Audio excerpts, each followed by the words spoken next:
still alive? Your pulse says so. Be quiet so I can take it. Yes, ma'am. Thank you. Hi, Dr. Hardy. Pulse is fine. Good. So, how am I doing, Doc? I'd say you're coming along nicely. All right. It's good. It's all because of this sweet angel of mercy right here, I want you to know. I'll bet you say that to all the nurses. Oh, only the ones that are incredibly beautiful. That's discrimination. You said it. Hutch, we're going to keep you in here a while longer to monitor your heart. Whatever you say, Doc. I want you to know this is about the safest place I've been in a long time. We'll keep you here as long as your condition warrants it. All right. See you later, huh? Thank you. Kind of nice and safe and secure having a policeman standing out there all the time, isn't it? Yeah, and I thought I was the main attraction here. Poor Bobbie. Ah, looks like you are going up to the 7th floor soon. Dr. Hardy just wrote up some knee therapy. Well, that's nice. All right. Listen, how's Luke? I haven't heard from him in a long time. What's he up to?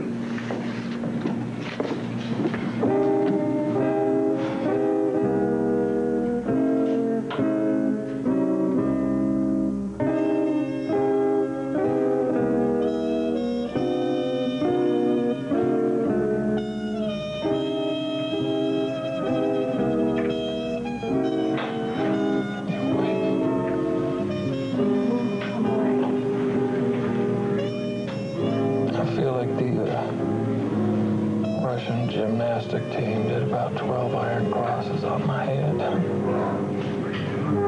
too. You all right? I'm fine. Yeah. Honest now. Honest, I'm fine.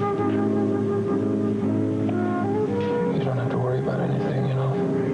Robert and I took care of it all last night.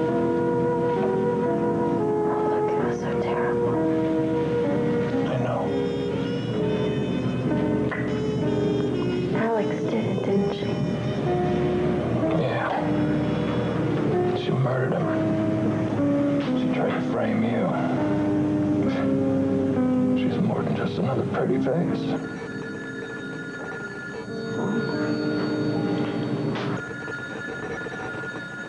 Okay.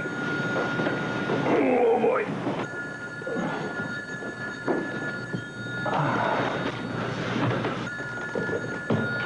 Hello.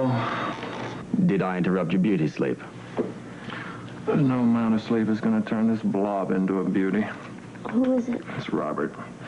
So what, you just called to discuss the cosmetic advantages of somnambulism, or what? We can get into that later on, maybe. But at the meantime, I've got something important to talk to you about. How's Laura? Laura is fine. Tell him I send my love. She sends her love, but just a little tiny bit of it. I heard that. You sound very happy this morning. Oh, yeah, sure. I'm having a real good time. You know, a little sleep. Listen, Riley called in. Cassidyne's planning on selling tonight at 11. I see. What is it? Hold on, I'll tell you in a second. What? I'm talking to Laura. Oh, right. Listen, can you take it over to the penthouse as soon as possible? Well, yeah, as soon as we have a shower. I'm trying on doing that together. I want you here as fast as you can possibly make it. What's happening, Robert? There's something I've finally got to tell the both of you. Finally? Yeah, something I wish I could have told you a long time ago. Like what, Robert? Like the truth.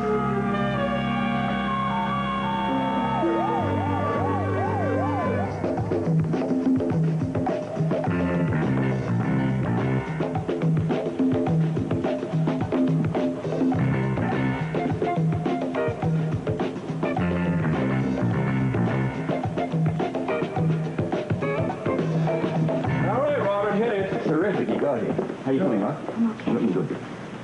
Okay, I'm glad you got here quick. Yeah, well, what do you want us here so fast for, huh?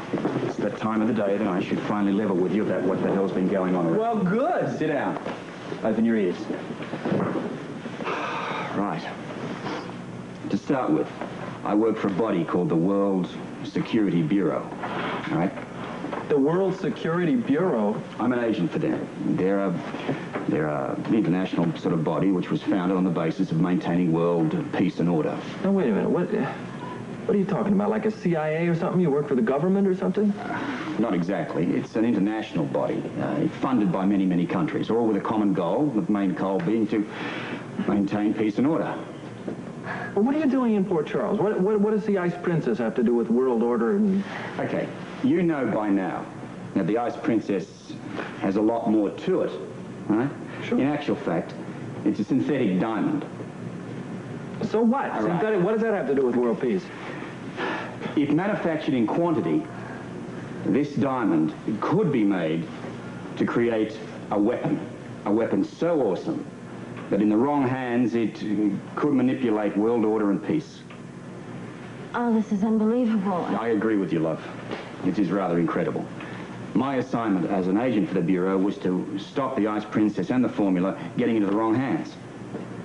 You mean like the Cassidines and like Alexandria Quartermain? Exactly. Except I'm not sure whether Alex actually knows that the formula can be used to create a weapon. I think she simply saw it as a way to, well, get richer by it. So Alex was ignorant to the fact, and you think maybe the Cassidines know about it. So what are you going to do to stop them from making this weapon? Excuse me.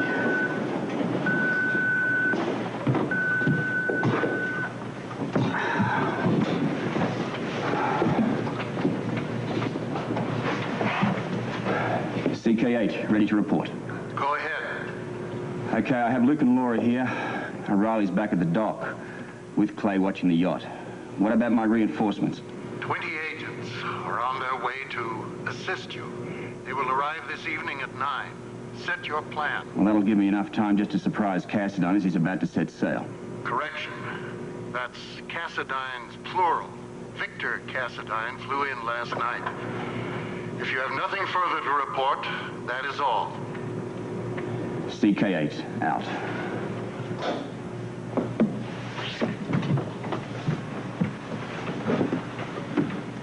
He says Cassidine's plural. Who is Victor, Robert? Tony's brother. What about him? Tough.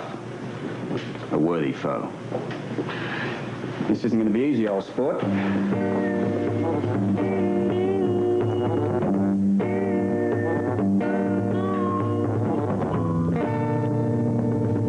Well, to tell you the truth, I'm a little bit worried about Luke and Laura. Really? Why? They seem to have gotten themselves in some kind of trouble. What kind? Danger, intrigue, I don't know. I know all about that sort of thing. Do you? Yeah. But I wouldn't worry if I were you. What makes you say that? Well, I know Luke. If Laura's with him, she's all right. I wish I could share your confidence. Well, Luke's one of a kind. He is? Yeah. There's no one sharper than Luke. He knows how to survive. He always lands on his feet. Well, that's great for Luke, but unfortunately Laura is not Luke, and she is definitely not a shrewd survivor. Well, Luke loves her. He'll always take care of her. I've never seen a man who loves a woman as much as he loves your daughter. Yeah. It's very distressing not to be able to help when you feel somebody's in danger, but if she won't even tell me what's going on in her life, what can I do? I'll just be frustrated. I understand. I'm going over to her apartment in a little while to see if I can get her to tell me what it is that's going on. I hope she does. Me too. Well, hello again. Hi. All right. 2 visits from the Chief of Staff in one day. That's really amazing here. Hutch, I've made a startling discovery. Anytime I want to find a member of my staff, I know just where to look. Oops, you were looking for me. Yes, I did want to talk to you about your budget for the clinic, and when you have a chance. Well, I'm right in the middle of rounds, so how about as soon as I finish? That's fine. See you in my office. All right. Take care. Hutch, are you up to having a visitor? So, as long as he's friendly. Joe Kelly? Hey, all right. Send him in anytime. Okay.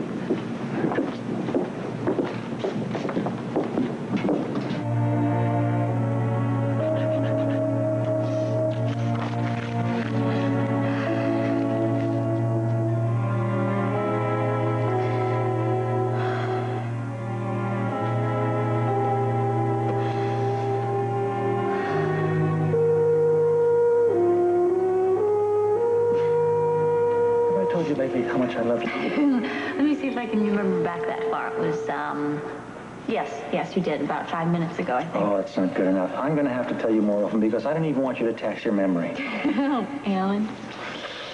What? Oh, I'm just so happy. I'm so glad that I finally came up with a way to get the ball rolling here. It's going to work. And it's going to protect both you and the baby. You don't have to protect me. Yes, I do. And my fictitious lover is about to become more real. What are you talking about? Oh, what I'm talking about is the more that Arnold comes to life, the more secure our life together becomes.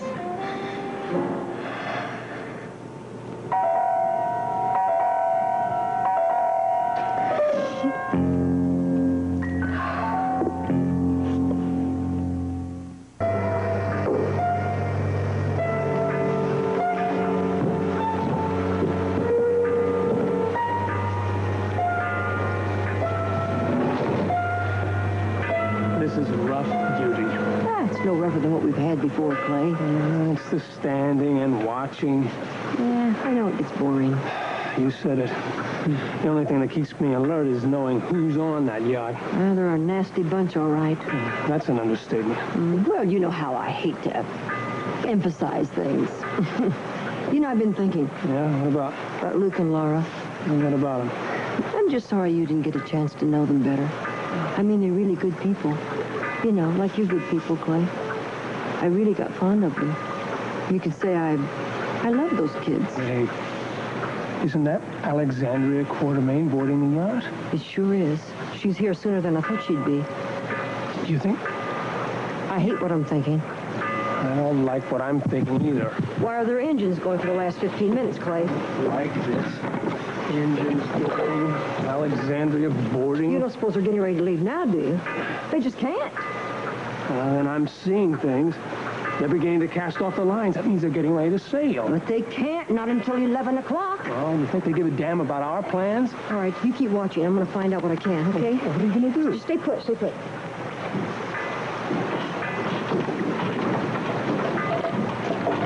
The fish must be sleeping this morning. They sure aren't biting. You never can tell when they're going to bite. I know. Listen, tell me something. Is that big boat getting ready to leave? No, not yet. Looks like it's going to sail to me. They got to fuel up first. Is that right? Yeah, I just said goodbye to a pal of mine who signed on for the voyage. Oh, I guess working on a thing like that must be a pretty choice job, huh? Yeah, I wish I were on there, but they keep telling me that I'm too old for these long ocean jaunts. Oh, she sure is a beautiful boat. No, ship. We call it a ship. A boat's something that you can carry on a ship. Well, whatever. Yeah, she's sure a beautiful ship. And I sure wish I was on her, and that's the truth. But you'd like to sail on her. I sure would, buddy. More than you know. Yeah, but you get old and, well, you know. Yeah, I know. Tell me something. How long does it take to fuel a yacht like that? Well, let's see. I guess anywhere from 4 to 10 hours, depending on how low her tanks are. Yeah, so you never can tell just how long it'll take, huh? No, they'd know on the ship, but there's no way we could tell. Well, they sure got the cushy life all right. Me, I'm going back to my fishing. Well, good luck to you. Same to you, sir. Thank you.